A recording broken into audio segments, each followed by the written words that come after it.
right? The title, president, the president of PIPE.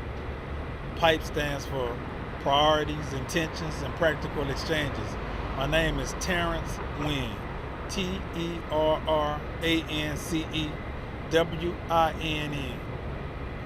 And tell me about your background. At the age of 16, Christmas night 1989, while attending a party here, I committed a crime, 2 crimes, second-degree murder and attempted second-degree murder. I was tried as an adult and sentenced to life in prison, life and 25 years in prison at hard labor. I went to Angola, did 30 years. In 2012, a law changed.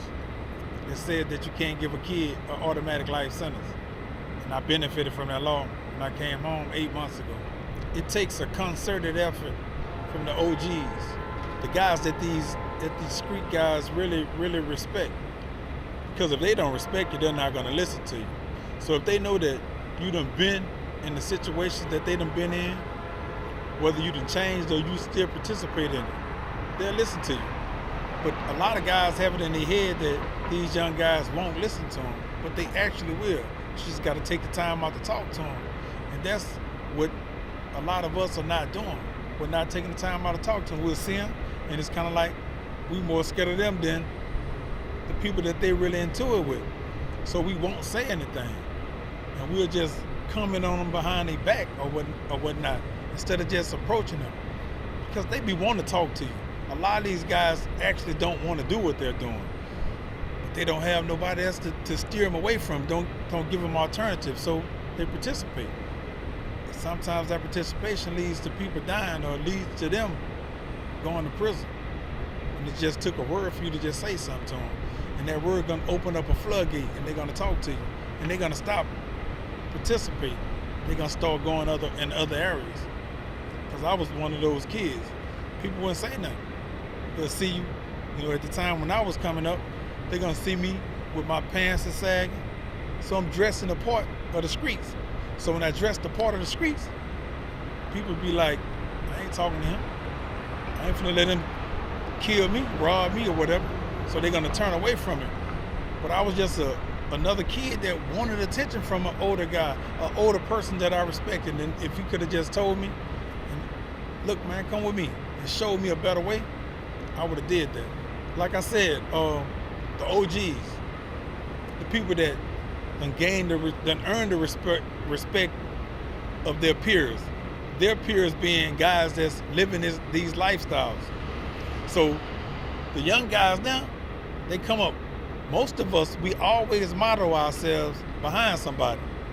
So a lot of people ain't modeling their lives behind LeBron James. They like LeBron James, but they're modeling their lives behind former Nipsey Hussles, or guys that actually was gang members, guys that actually did what they were supposed to do in the streets. So they put their lifestyles behind that, and they want that respect. So when you get respect in the street is fear. It's like when you walk, people fear you. It ain't just the respect, because business people respect one another and they'll never hurt one another. But in the streets, if a person know that you hurt them, they fear you. So we kind of like misappropriate that for being respectful. But that's just really fear. And that's what street guys be wanting. It ain't just respect, it's, man, fear me. Because if I wanted your respect, your mom respect you. Your mom respect you to do what's right, what she taught you. Your dad respect you to do what's right. They expect that, and they respect you when you do it. So those expectations turns into respect. But in the streets, the expectations is, if you get out of line, man, I would deaden you. I would make sure you never return to earth. And that's not respect, it's just I fear you. I don't want you to do that to me. So I fear you. But if I just respect you when I see you, man, what's up? I'm gonna show you love, I'm gonna hug you, man. I respect you. I don't expect you to do me nothing. So those expectations turns into misappropriations of things. You've been in a situation that many young people in this community find themselves in. What do you want them to know, and what are you now doing to help the community? I want them to know that it's an alternative to doing wrong, to making a bad decision.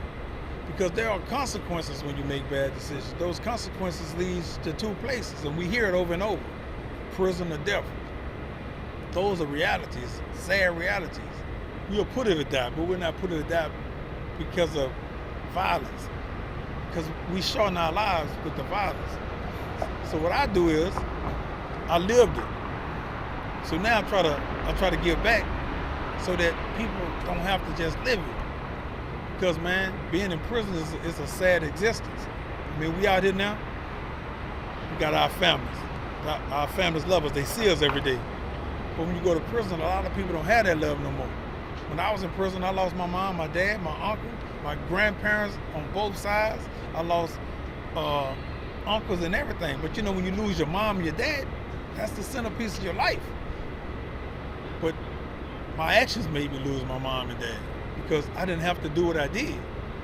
Yet I didn't know that, because I was living a lifestyle and I was lost in that lifestyle. So when you're blinded by that lifestyle, you don't see anything else. You don't see that it's productive and it's a great thing to go to work every day. It's a great thing to be a square, what we call squares. Because when you go to prison, that square that you don't want to be like, you're going to be with your girl.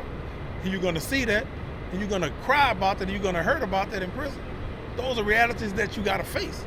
You out here now, you marching, you got your girl. When you go to prison, your girl ain't going to be with you. And that dude that's driving that nice car, working every day, he going to have that girl.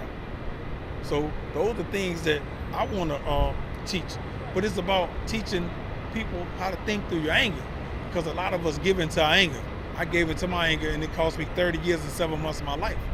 Because I didn't know how to think through my anger. You know, you can get everybody to get mad. Ain't nobody in the world doesn't get mad. But you got to know how to think through your anger. Because if everybody just gave into the anger, we wouldn't have a world. We wouldn't have people in the world. We'd have a world, but we wouldn't have people in it. But people think through the anger every day. But when you give into it, people die.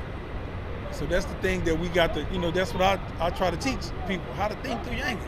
Just take seconds, because it takes only a nanosecond for you to squeeze the trigger to end life. To end life for you, to end life for that next man. But if you can think through it, you won't never squeeze that trigger. And life gonna resume, and you and that person can talk it out.